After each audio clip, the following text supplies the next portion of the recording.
Pero hoy vamos a estar trayendo un tema, vamos a hablar de un tema que es muy importante. Todo lo de la Biblia es importante porque la Biblia tiene una particularidad que no pasa de moda. La Biblia se mantiene vigente y dice la misma palabra que todo en la tierra pasará, que el cielo y la tierra pasarán, pero que su palabra no pasará. O sea que sus palabras son eternas. Por eso es que nosotros nos enfocamos en el estudio y de la palabra, en escudriñar la palabra. Amén. Entonces hoy vamos a estar trayendo un tema que es la iglesia por la que regresa el Mesías. La iglesia por la que regresa el Mesías. Y primeramente vamos a estar leyendo el Salmo 101. Lo leemos bajo su dirección. Y dice: cantaré acerca de tu misericordia y tu justicia. A ti, oh Jehová, entonaré salmo. Observaré atentamente el camino de la integridad. ¿Cuándo vendrás a mí? Andaré la integridad de mi corazón en medio de mi casa. No consideraré ningún asunto de Belial. Aborrezco la obra de los que desvían, de los que se desvían. No se me pegará. El corazón perverso se alejará de mí. No reconoceré al malo. Destruiré al que calumnia en secreto a su prójimo. No soportaré al altanero ni ojos vanidosos de corazón. Sobre los fieles de la tierra fijaré mis ojos para que estén conmigo. El que ande en camino de integridad, este me servirá. El que practique engaño no morará en mi casa. Quien profiera mentiras no permanecerá ante mis ojos. Día a día destruiré a todos los malvados de la tierra, para extirpar de la ciudad de Jehová a todos los que obran iniquidad. Amén. Amén. Gracias, Padre, por tu palabra, Señor eterno. Gracias, Jehová, te damos por ella. Si nosotros vemos los salmos y ponemos a pensar en alguno de ellos, en la reflexión, reflexionamos en ellos, nos damos cuenta que Jehová demanda de su pueblo integridad, Jehová demanda de su pueblo santidad y sometimiento a él y a su palabra. Eso lo podemos ver en los salmos. Pero concerniente al tema de hoy, que es la iglesia por la que regresa el Mesías, eso se encuentra en Apocalipsis. Eso se encuentra en Apocalipsis. Y le digo que estos temas son muy importantes tratarlo hoy, porque hoy en día hay mucho flujo de información y también hay mucho, por eso hay mucho flujo de confusión, porque hay personas que no saben administrar la información que reciben y se dejan manipular por los manipuladores. Amén. Entonces la iglesia tiene que saber cuál es su rol, la iglesia tiene que definirse y saber qué somos como iglesia, qué tenemos que seguir como iglesia, a qué tenemos que someternos como iglesia, cuáles son las doctrinas que el enemigo ha introducido dentro de la iglesia que nos hacen daño a nosotros seguir este tipo de práctica. Amén. Y qué nosotros realmente debemos seguir. Y un ejemplo de eso es el libro de Revelaciones, Apocalipsis, que habla el mensaje de él a las 7 iglesias que estaban en Asia Menor. Y para lo que han estudiado esa parte de la palabra, no es un secreto que esas iglesias que estaban a la que se refiere Apocalipsis tienen mucha similitud a lo que vive hoy la iglesia, a lo que vive la iglesia de hoy. Hay mucha similitud, es casi igual, por no decir igual, en completo, en completo ámbito de la palabra. Es casi lo mismo. Amén. Pero no vamos a leer en ese orden en el que están. Vamos a cambiar un poquito el orden porque hay algunos temas en los cuales vamos a estar haciendo énfasis. Por ejemplo, en Apocalipsis 2, del 8 al 10, oiga lo que dice el mensaje a Esmirna. Y escribe el ángel de la iglesia en Esmirna, el primero y el postrero, el que estuvo muerto y vivió, dice esto: yo conozco tus obras y tu tribulación y tu pobreza, pero tú eres rico, y la blasfemia de los que se dicen ser judíos y no lo son, sino sinagoga de Satanás. No temas en nada lo que va a padecer. He aquí, el diablo echará a algunos de vosotros en la cárcel para que seáis probados, y tendréis tribulación por 10 días. Sé fiel hasta la muerte, y yo te daré la corona de vida. Oiga lo que dice. Apocalipsis 2, del 8 al 10. Repito. Y escribe el ángel de la iglesia en Esmirna, el mensaje a Esmirna. El primero y el postrero, el que estuvo muerto y vivió, dice esto: yo conozco tus obras y tu tribulación y tu pobreza, pero tú eres rico, y la blasfemia de los que se dicen ser judíos y no lo son, sino sinagoga de Satanás. No temas en nada lo que vas a padecer. He aquí, el diablo echará a algunos de vosotros en la cárcel para que seáis probados, y tendréis tribulación por 10 días. Sé fiel hasta la muerte, y yo te daré la corona de vida. Yo te daré la corona de vida. Y llama siempre la atención los textos bíblicos como estos, porque muchas personas, algunos tienen temor de entrar a lo que es el Apocalipsis por el miedo que le ha infundido Roma, que piensan de que escuchaba yo una vez que decían de que el que lee mucho la Biblia se vuelve loco. Una mentira de Satanás. El que no la lee que se vuelve loco realmente, cuando le vienen los afanes, cuando le vienen los problemas. Pero aquí habla en particular a esta iglesia de Esmirna, amén, en la cual no se halló falta. Solamente le sugirió que sea fiel hasta la muerte, y él le dará la corona de vida. Esta fue una de las iglesias donde no se halló falta. Por ejemplo, lo que dice: el primero y el postrero, el que estuvo muerto y vivió. Y hay personas o grupos religiosos que dicen, por ejemplo, los musulmanes, ellos piensan que Jesús no vio muerte. Ellos dicen que él no murió. Dicen los musulmanes. Yo he tenido conversaciones con ellos. Ellos dicen que él no vio la muerte, que él subió al cielo así sin haber muerto. Pero la palabra aquí me dice lo contrario. Me dice que el que estuvo muerto y vivió. O sea que ciertamente él sí murió en la cruz del Calvario. Él sí resucitó al tercer día. Amén. Por eso es que la misma palabra da testimonio de ella. Entonces dice: el que estuvo muerto y vivió, dice esto. Y ahí empieza a detallar las obras de esa iglesia, de la iglesia de Esmirna, que dice que conoce sus obras y su tribulación y su pobreza, pero dice que es rico. Entonces, ¿cómo una gente que es pobre puede ser rico a la misma vez? Uno se preguntará, ¿qué es esto? Porque si sonaría como una contradicción.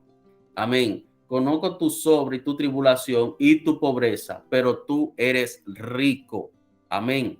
Parece que esta iglesia no tenía recursos abundantes económicos. Parece que esta iglesia no hacía ostentación de cosas lujosas. Parece que esta iglesia, amén, tenía ciertas carencias económicas, pero su riqueza estaba en la obediencia al Señor. Su riqueza estaba en el sometimiento a su palabra. Dice que conoce sus obras y su tribulación y su pobreza. Amén. Pero también la blasfemia de los que dicen ser judíos y no lo son, sino sinagoga de Satanás. Sinagoga de Satanás. Y yo quiero que aquí tomemos esta parte, hacer un paréntesis en esta parte, porque hay cierta confusión en el término judío y hebreo. Los judíos son aquellas personas que descienden de la tribu de Judá. Amén. Los hebreos son aquellas personas que descienden del padre de la fe, Abraham, y que hablan el idioma hebreo. Amén. Hay muchas personas que piensan que todos los hebreos son judíos. No es así. Ni todos los judíos son hebreos, pero hay hebreos que son judíos. ¿Me explico? Abraham fue la primera persona en cruzar de la ignorancia, de la idolatría, cuando el Señor le llama y le dice: sal de tu tierra y de tu parentela a la tierra que te mostraré. Él cruza, él le cree al Señor, sale, deja la costumbre, deja la cultura, deja toda esa mala práctica que aprendió en la tierra donde él vivía y de su familia. Él deja todo eso, toda esa práctica que le enseñaron, la idolatría y todo eso, y le cree a Dios y camina con esa palabra, y cruzó el río Éufrates. En hebreo, hebreo significa hebrí, hebrí, el que cruzó o el que cruza, hebrí. Por eso a Abraham se le conoce como el primer hebreo, o sea, que cruzó de ser idólatra a creerle a Dios, cruzó de la idolatría a creer a un solo Dios, porque en ese entonces lo que predominaba era el politeísmo. ¿Qué es el politeísmo? La creencia en muchos dioses. La creencia en muchos dioses, en el dios luna, en el dios sol, en el dios esto, en el dios aquello, en el dios lo otro. Eso era lo que predominaba en ese entonces. Entonces coge Dios a este hombre de esa costumbre politeísta y le da una palabra, lo marca y le dice camina con esta palabra. Y ese hombre cruzó y rompió, tuvo que romper con su cultura, tuvo que romper con su costumbre y creerle a Dios. Por eso se le llama a él el primer hebreo, el primero que cruzó y tuvo que dejar atrás todas esas cosas. Los descendientes de Abraham, amén, se le llaman hebreos por eso, porque hablaban el lenguaje que hablaba Abraham, ellos lo hablan, el hebreo, el lenguaje que hablaba Abraham, y son descendientes de Abraham. Amén. Pero Abraham tuvo hijos. Todos sabemos cuáles fueron los hijos de Abraham. Tuvo dos hijos, ¿verdad? Abraham. Abraham tuvo también nieto, que fue Jacob. Jacob tuvo 12 hijos. Y de esos 12 hijos de Jacob, hubo uno que se llamaba Judá. De ahí es que descienden los judíos, de los nietos de Abraham, de esa tribu de Judá. De ahí es que descienden los judíos. Pero ¿por qué la palabra dice aquí de aquellos que dicen ser judíos y no lo son? No todo el que dice ser judío es judío, porque oiga lo que ellos entienden, los judíos, los fariseos. Aunque ellos sean descendientes de David, que David también viene de la tribu de Judá, ellos dicen que si ellos recibieron al Mesías que vino, refiriéndose a Jesús, no son judíos. Dicen ellos. Que la condición para ser judío es ser descendiente de David y no haber recibido a Jesús. Esa es la condición que ellos entienden que debe tener una persona para ser judío. Aunque sea descendiente directo de David, aunque venga directamente de la tribu de Judá, ellos no lo aceptan como judío, porque ellos dicen que recibieron al Mesías que vino primero, a Jesús, al que nosotros conocemos como Jesús. Entonces, esas son las personas a las que la Biblia se refiere, que dicen ser judíos y no lo son, porque son judíos de boca. Amén. Yo una vez comentaba con un judío, amigo mío, le hice ese comentario, le dije que muchas personas piensan que ser judío es una religión, porque eso fue lo que Roma nos vendió a nosotros. Pero ser judío es como un estatus espiritual dentro del pueblo de Dios, dentro de los hebreos. Es como un pueblo apartado aparte. Eso es ser judío dentro del pueblo hebreo. Y él y yo coincidimos en esa misma idea. Amén. Entonces, por eso se refiere aquí a aquellos que dicen ser judíos y no lo son, sino sinagoga de Satanás. ¿Por qué? Porque no recibieron a ese que vino a morir por nosotros, como dice aquí, que estuvo muerto y vivió, ellos no lo han recibido. Amén. Entonces, a esa persona que se refiere la palabra aquí. Entonces, la iglesia por la que regresa el Mesías, ¿y por qué digo que regresa? Porque ya estuvo con nosotros. Quienes esperan la venida, que es otra cosa, que muchos de nosotros decimos, esperamos la venida. Cuando usted espera la venida de algo es porque no ha estado con nosotros, literalmente. Pero cuando esperamos el regreso es porque ya estuvo. Nosotros esperamos el regreso de él. El regreso del Mesías esperamos nosotros, porque ya él estuvo con nosotros, ya nosotros lo recibimos. Amén. ¿Por qué? Porque lo reconocemos a él como nuestro Señor y Salvador y lo recibimos dentro de nuestros corazones. Y dice la misma palabra que nadie llega al Padre sino a través de él. Entonces nosotros tenemos un directo acceso al Padre a través de él, a través de ese que nosotros recibimos. Amén. A través de él. Hay un solo camino y es él. Entonces la palabra hace referencia aquí a estas personas que dicen ser judíos y no lo son. No todo el que usted ve con los rolitos y la cosita y la kipa y esa cuestión que dice ser judío, no todo el que presume ser judío lo es. Amén. Por eso hace énfasis aquí. Ahora, sí hubo un grupo de ellos, los apóstoles, por ejemplo, que sí lo recibieron a él. Esos son judíos. Los que venían de la descendencia de David y lo recibieron a él. Eso sí son meramente judíos. Amén. Pero no todo el que dice ser judío es judío. Y ya le expliqué la diferencia entre hebreo y judío. Hebreo, descendiente de Abraham, no necesariamente de la tribu de Judá, porque hay más tribus. Está la tribu de Benjamín, la demás tribu. Eran 12 tribus de Israel. La tribu de Benjamín, la tribu de Manasés, la media tribu de Manasés, diferentes tribus. Entonces, la que más se menciona, la tribu de Efraín, la que más se menciona en la palabra es la tribu de Judá. Amén. Pero la palabra aquí hace énfasis en esas personas que dicen ser judíos y no lo son, sino sinagoga de Satanás. Y le suelta a esta iglesia que no tema en nada de lo que va a perecer, que el diablo echará a alguno de ellos en la cárcel para que sean probados por 10 días, pero que sea fiel hasta el final y él entregará la corona de vida. Les exhorta que sea fiel hasta el final. Pero oiga lo que dice en Apocalipsis 3, 8, 11. Apocalipsis 3, 8, 11. Y esto se dirige a la iglesia de Filadelfia. A la iglesia de Filadelfia. Oiga lo que dice.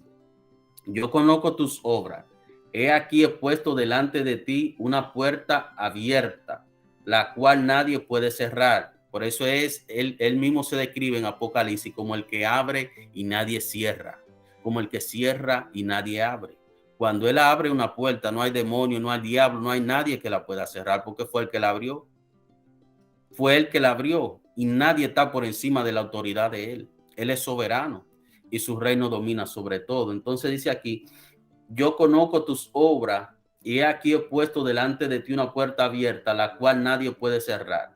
Porque aunque tiene poca fuerza, ha guardado mi palabra y no ha negado mi nombre. He aquí, yo entrego de la sinagoga de Satanás a los que dicen ser judíos y no lo son. Vuelve y menciona a los que dicen ser judíos y no lo son en la iglesia de Filadelfia. Amén. Sino que mienten. He aquí, yo haré que vengan y se postren a tus pies y reconozcan que yo te he amado. Por cuanto ha guardado la palabra de mi paciencia, yo también te guardaré de la hora de la prueba que ha de venir sobre el mundo entero para probar a los que moran sobre la tierra. He aquí yo vengo pronto. Retén lo que tiene para que ninguno tome tu corona. Retén lo que tiene para que ninguno tome tu corona. Amén. Y esta exhortación también se la hace aquí a esta iglesia de Filadelfia, en la cual no se halló falta, sino que él reconoció las obras de esta iglesia. Amén. Él reconoció la obra de esta iglesia y dice que él le abrió una puerta. He puesto delante de ti una puerta abierta, la cual nadie puede cerrar, porque aunque tiene poca fuerza, ha guardado mi palabra y no ha negado mi nombre. Esta iglesia tenía estas características, que guardaba la palabra de él, guardaba la palabra de Dios y no negó su nombre, no hubiese negado su nombre. Y vuelve y hace referencia a esa persona que dicen ser judíos y no lo son. Y aquí dice él que a esa persona que dicen ser judíos y no lo son, él va a reconocer a esta iglesia delante de ellos y ellos van a tener que reconocer que él ama a esta iglesia con esta característica, a esta iglesia que ha guardado su palabra y a esta iglesia que no ha negado su nombre. Esa persona que dicen ser judíos y no lo son, van a tener que reconocer que él ha amado a esta iglesia. Porque así lo dice su palabra y nosotros hemos creído en su palabra. Dice, he aquí yo entrego de la sinagoga de Satanás los que dicen ser judíos y no lo son, sino que mienten. He aquí yo haré que vengan y se postren a sus pies. Él hará que esas personas vengan y se postren a los pies de esta iglesia que ha guardado su palabra, de esta iglesia que no ha negado su nombre. Amén. Y ellos van a tener que reconocer que él ha amado a esa iglesia, amén, que se ha guardado, a esa iglesia que ha guardado su palabra, que no ha negado su nombre. Amén. Pero ¿cómo nosotros entendemos que una iglesia ha guardado la palabra del Señor? Porque hay muchas personas que dicen ser cristianos. Hay muchas personas que dicen ser seguidor del maestro. Hay muchas personas que dicen, presumen ser siervo de Dios, pero no lo son. ¿Cómo uno se da cuenta? En el guardamiento de la palabra. En el guardamiento de la palabra. Ustedes saben que no todo el que predica se va a salvar. Porque hay mucha gente hablando muy bonito, pero no guardan la palabra. no guardan la palabra. No todo el que ustedes ven por ahí en lugares, en estadios llenos de personas y muchísimas cosas, no todas esas personas se van a salvar. No. ¿Por qué? Porque no guardan la palabra. Una cosa es la pantalla, la apariencia, el público, lo que hacen en público, y otra cosa es su intimidad con Dios. Otra cosa es el guardamiento que tienen de la palabra. Otra cosa es si niegan el nombre de Dios. Y hay muchas formas de uno negar el nombre de Dios. Por ejemplo, cuando uno se quiere dar la gloria a uno. Cuando una persona empieza a hacer obra de caridad y lo primero que pone es el nombre de él. Fulano resolviendo. ¿Tú me entiendes? Cuando una persona inicia un ministerio y usted ve que engrandece más su nombre que el nombre de Dios en el ministerio, que mienta más su nombre que a Dios en una prédica, usted tiene que saber que esa persona tiene problemas. Que esa persona no está guardando el nombre de Dios. Lo que quiere es resaltar su nombre. Porque ¿de quién es toda la gloria? Del Dios que nosotros le servimos.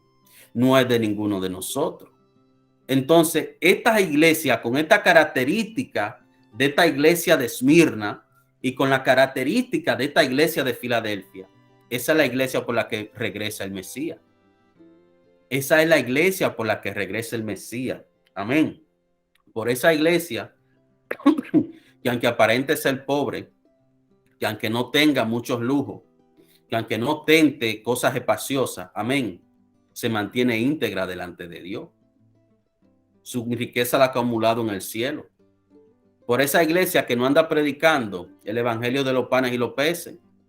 Por esa iglesia que no manipula al pueblo a romperle los bolsillos a la gente para ellos hacerse ricos. Amén. Sino que le hace entender al pueblo que como pueblo de Dios tenemos que trabajar unidos, y si hay cualquier necesidad dentro de nosotros, nosotros como hermanos tenemos que ayudarnos. Pero no esa iglesia que manipula al pueblo con la cuestión del día. No, esa no es la iglesia por la que él viene. No. Amén. Él viene por esa iglesia, como dice aquí, que ha guardado su palabra. Él viene por esa iglesia que no ha negado su nombre. Por esa iglesia es la que él viene. Y nosotros como pueblo de Dios tenemos que saber cuáles son las cualidades que nosotros debemos tener para nosotros alcanzar esa corona, para no dejarnos quitar lo que él nos ha entregado a nosotros. Amén. Porque dice que él abrió esa puerta, que nadie la puede cerrar. ¿Y a qué esa puerta? ¿Qué ustedes se han puesto a pensar a qué puerta se refiere él? Cuando dice que abrió esa puerta que nadie la puede cerrar. Es la salvación de nosotros, queridos hermanos. Esa fue la puerta que él abrió, que antes estaba cerrada para nosotros, por malos que somos. Él vino y abrió esa puerta para nosotros. Nadie la puede cerrar, el único él. ¿Entiendes? Porque la gracia tendrá una expiración algún día. Algún día lo buscarán algunos y no lo hallarán. Esa es la palabra buscarlo mientras pueda ser hallado. O sea que algún día la gracia se va a terminar. Entonces, por esa iglesia que tiene estas cualidades, es por esa iglesia que él viene, por la que ha guardado su palabra en todos los sentidos. Porque hay gente que dicen que guardan la palabra del Señor, pero tú lo ves celebrando fiestas paganas que no están en la palabra. Hay gente que dicen que guardan el nombre de Dios, pero tú lo ves rindiéndole tributo a dioses ajenos, metido en chercha, celebrando fiestas paganas. Todas esas fiestas introducidas por Roma, toda esa cuestión, todo eso es disparate. Todas esas son celebridades paganas. Que Dios no te acuerde con eso. Entonces dentro del pueblo de Dios hay mucha gente que dice que somos servidores de Dios, pero entonces están un día con Dios y otro día con el diablo, porque se meten a esa chercha del paganismo. Entonces no guardan la palabra. Entonces esa iglesia íntegra que guarda su palabra, amén, que no niega su nombre, por esa iglesia a la que él viene. Es sobre la iglesia de Esmirna.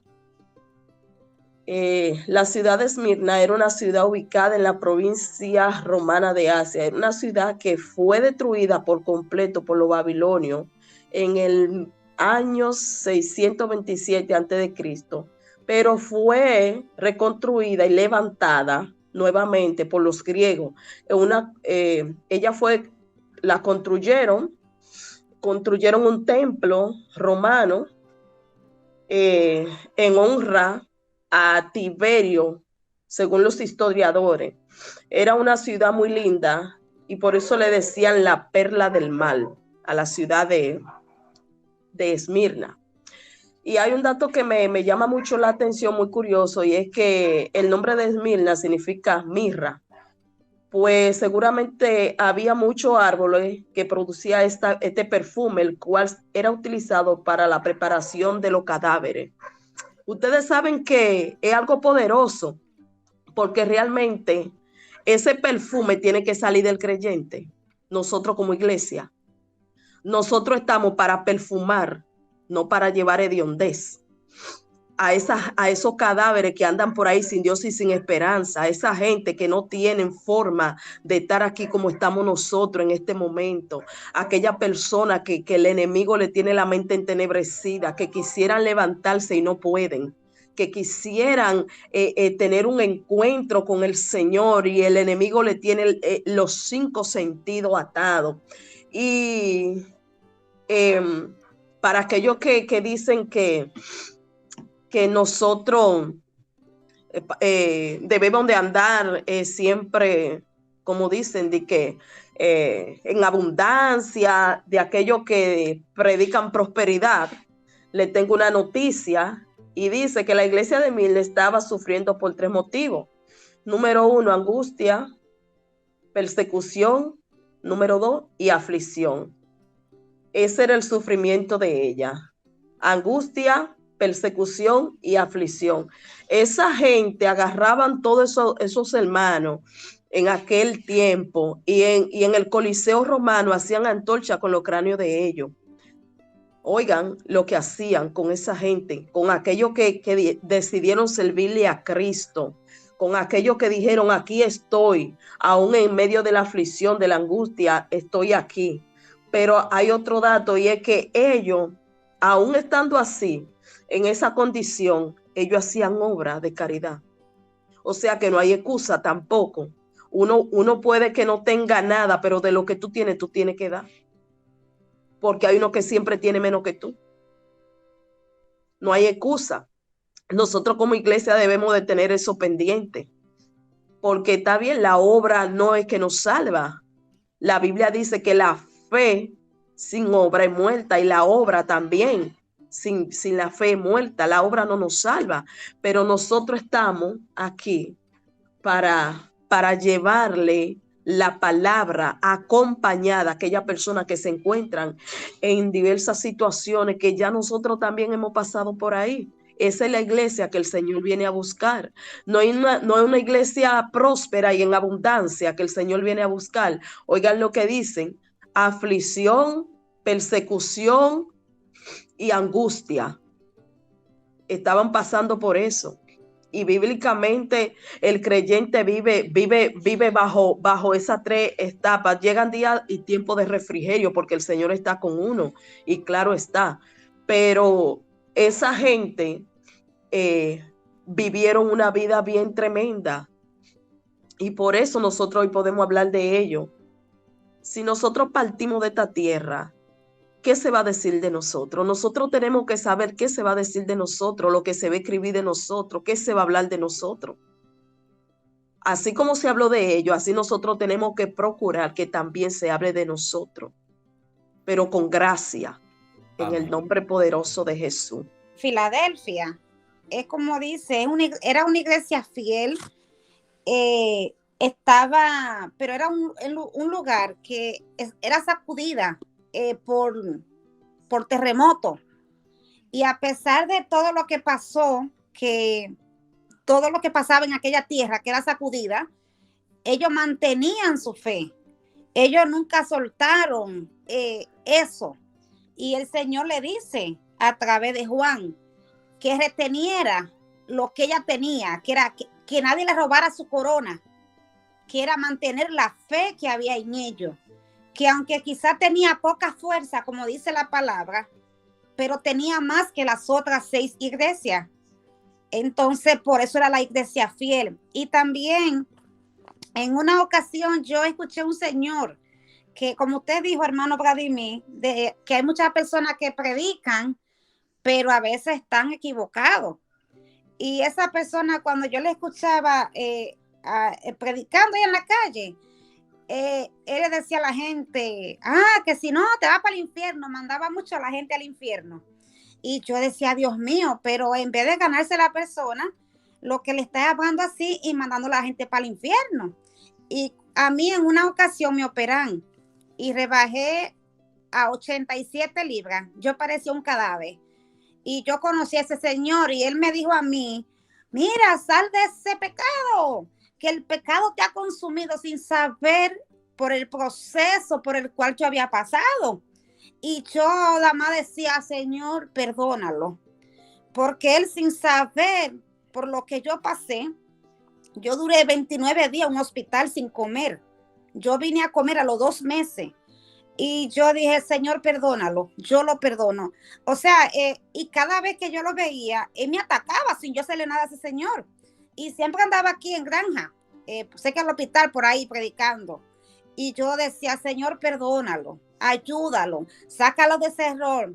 Y yo cuando ya lo veía, él cuando me veía a lo lejos, empezaba a atacarme. Y yo cruzaba la calle para no, porque de verdad hay que ser sabio. Aunque uno vea muchas personas a veces predicando, no todo el que predica lo está haciendo de parte de Dios, pero también hay personas que las emociones lo traicionan en la predicación, se llenan de mucha emoción y predican no la palabra, predican su emoción, predican lo que ellos piensan.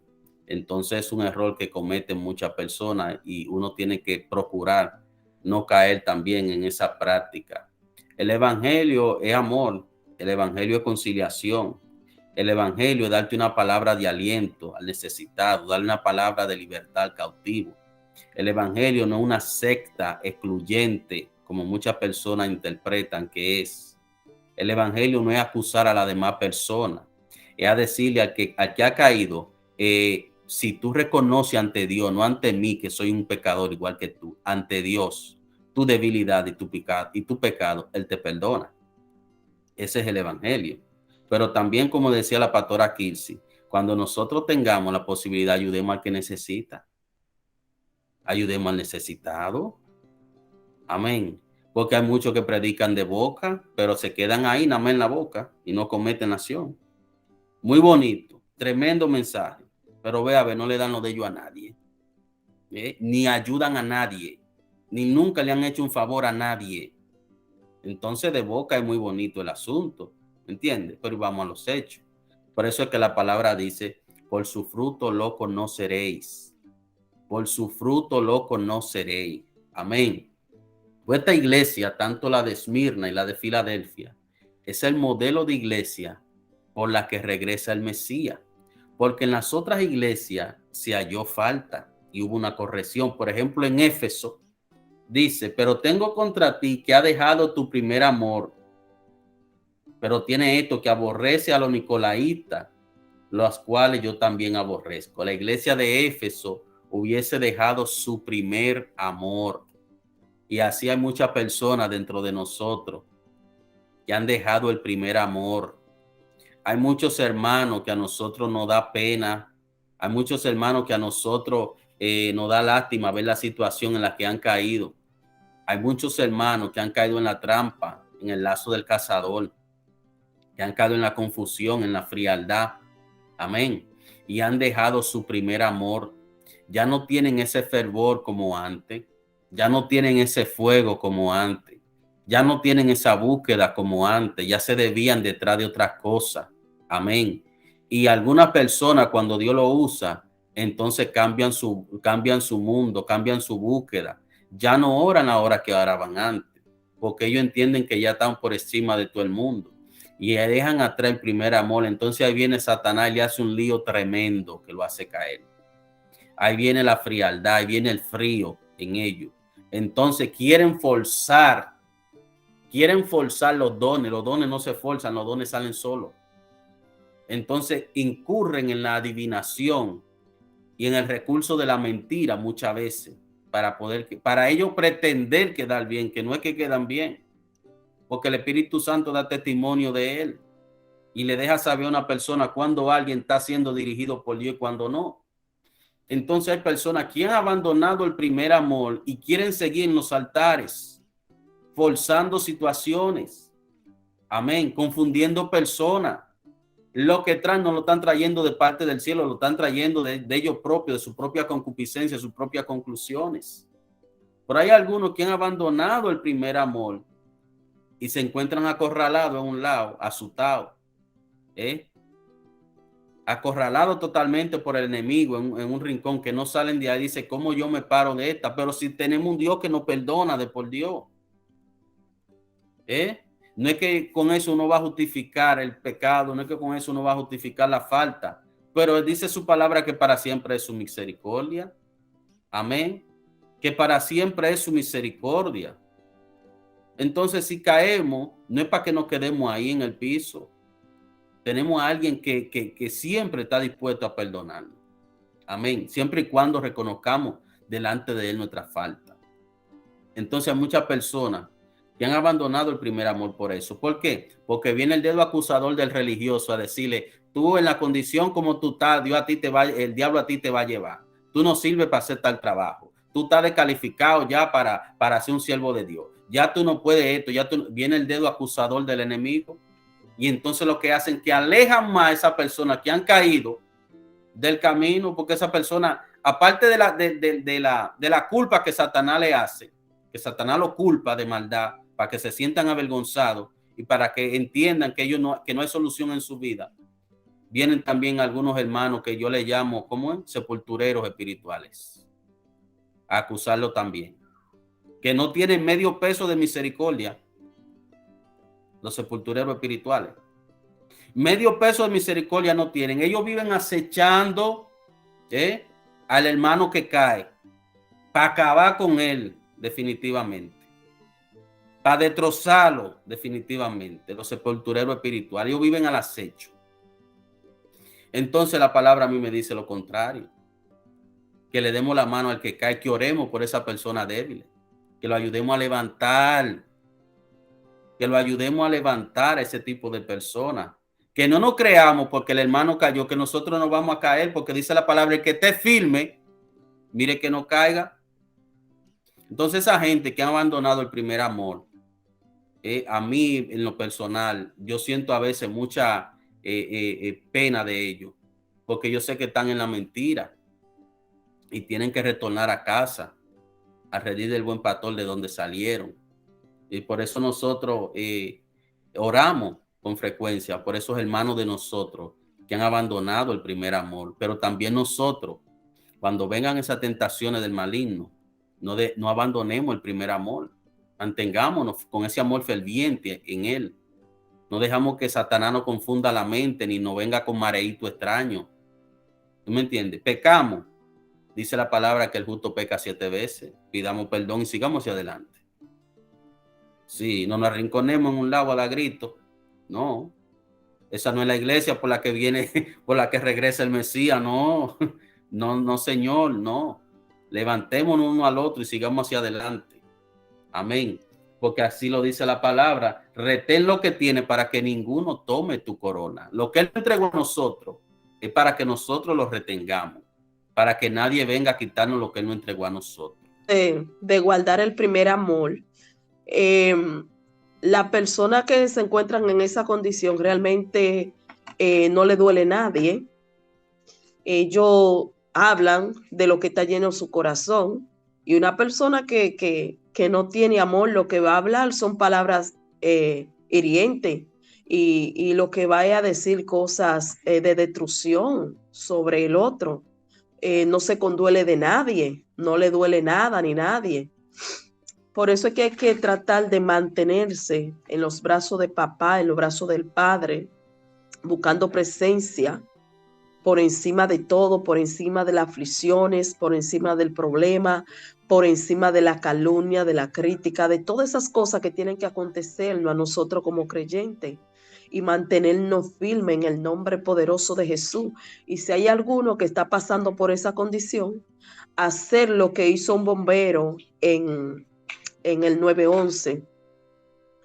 Ese bombero fue donde el jefe y le dijo, yo vuelvo para allá porque yo voy detrás de mi compañero. Y el jefe le dijo que no fuera porque ya él hubiese muerto. Él le dijo, yo voy, aunque él esté muerto, pero yo lo voy a sacar de donde él está. Y él fue atrás de su compañero. Y cuando él llegó, él estaba vivo. El compañero le dijo, yo sabía que tú ibas a regresar por mí.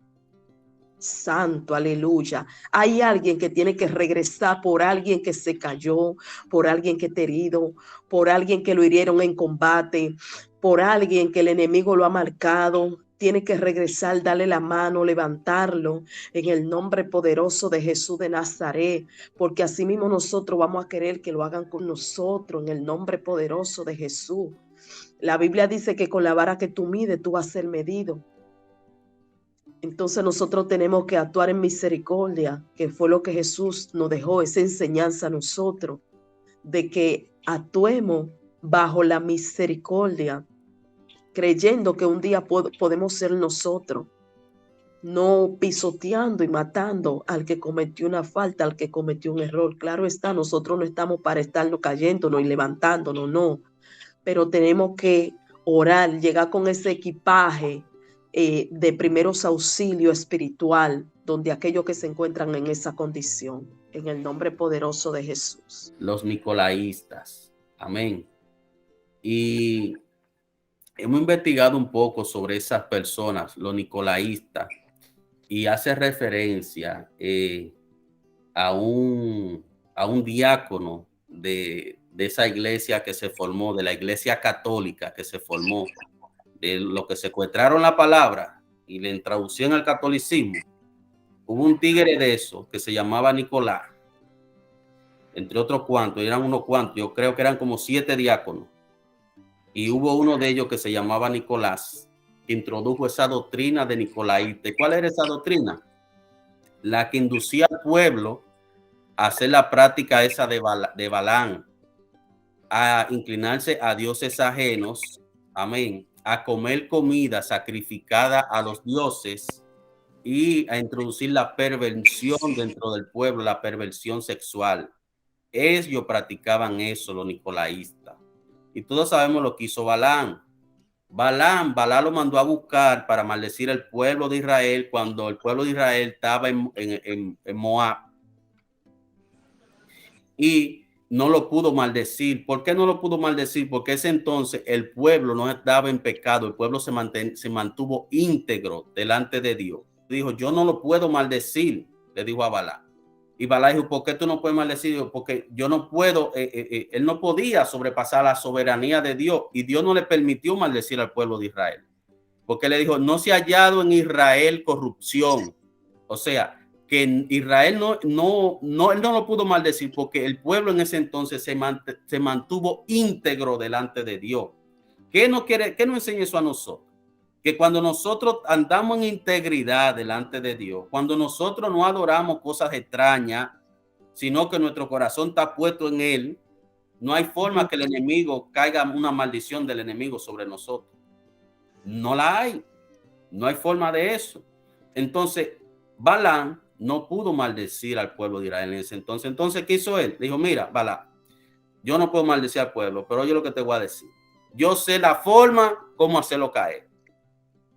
Y ahí le dio la fórmula, prostituyéndose con las mujeres de ellos, de los moabitas, y comiendo comida sacrificada a los ídolos y muchísimas cosas malas. Entonces, cuando el pueblo empezó a hacer ese tipo de actividad, entonces ahí sí vino la destrucción, vino la baja en el pueblo. Una característica también muy especial que ha tenido esta iglesia sobre las demás iglesias, porque cuando en las otras cartas el Señor ha dicho a algunas de las iglesias que Él vendría, en cada caso la iglesia sufriría distintas consecuencias. Por ejemplo, en la iglesia de Éfeso, Él le dijo que le iba a quitar el candelero en Apocalipsis 2:5.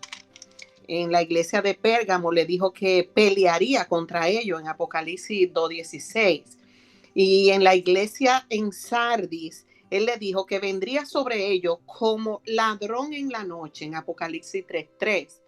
Pero en estos 3 casos, la venida del Señor sobre su iglesia sería con el propósito de juzgarla, ¿verdad que sí? Pero en el caso de la iglesia de Filadelfia ocurre lo contrario. Su venida sería como para protegerla en la hora de la prueba, no para juzgarla. En esta iglesia de Éfeso también él menciona a esa gente, los nicolaitas, esa práctica que se hacía en ese entonces y que todavía se sigue haciendo. Esa práctica no ha salido de algunos lugares, de la gente caerle atrás lo que es el asunto de sacrificar comida a los ídolos, del paganismo también que promovían esa gente de los nicolaitas, amén, y de la perversión sexual dentro de la iglesia. Yo soy uno personalmente que yo no predico ropa porque yo sé que la fiebre no está en la sábana. Tú no me ves a mí en esa chelcha perdiendo mi tiempo predicando ropa. Pero una mujer que tenga, que yo le vea las uñas como un guaraguao y un vestido bien pegado que enseñe todo, no me puede venir a mí a profetizar. ¿Tú me entiendes? Puede ser la profeta que sea, porque también habla aquí de Betsabé en una de las iglesias que pervertía al pueblo también. ¿Tú me entiendes? Entonces, son muchas las cosas que uno como iglesia tiene que guardarse de hacerlo. A mí un tipo que use unos pantalones que parezca una licra, no me puede venir a mí hablando de cosas. Y yo no predico ropa, yo no soy religioso. Pero usted tiene que andar de acuerdo a la vocación con que usted fue llamado. Pues no somos locos tampoco. ¿Entiende? Entonces, ahí están las características de la iglesia por la que él viene.